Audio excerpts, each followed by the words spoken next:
Let's talk about Platinum, a new fragrance by Bath & Body Works. This fragrance is pleasant, blended well, sophisticated, and multifaceted. The only problem is that it doesn't really smell unique, new, or special, or really anything like the way it's described on the company website. Bath & Body Works describes the fragrance as a mesmerizing vibe that you can't help but be drawn to. But that doesn't really tell me much of anything. BBW lists the fragrance notes for Platinum as sparkling bergamot, which I don't really smell at all. Citrus is not a dominant aspect of this fragrance. I don't see it as bright or sparkling. It is more robust and sultry.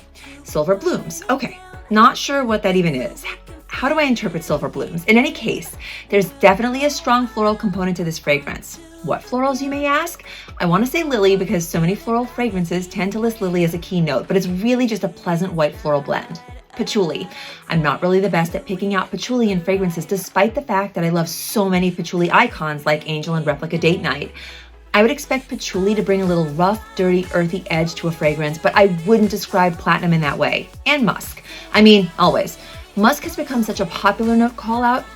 There are so many ways to do musk, but in this case, musk brings a little powdery component to the floral sea, which can make it feel elegant or perfumistic, or in some cases, mature and old lady. What notes am I picking up on that are not listed? Fruity purple grape candy. The very instant I spray, I'm inundated with a lollipop grape fragrance. I'm not mad at it. It helps set the tone to make this a cold weather fragrance or an evening appropriate fragrance. Plum.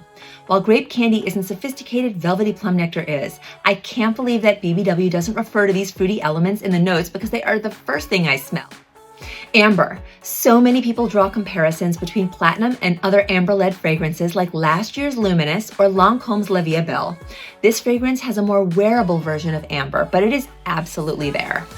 In my opinion, these three notes describe Platinum much more accurately than the notes they list on their package. As far as the wear experience, this fragrance isn't the biggest projecting or the longest lasting. Be prepared to refresh your fragrance throughout the day. Given the notes I smell, I'm surprised that it's not a stronger performer. And as I mentioned before, I see Platinum as a dressed up, elegant, cold weather and nighttime fragrance. Bath & Body Works launches tens or even hundreds of new fragrances every year. And since they own their sales channel, they have great data on what sells well and what doesn't.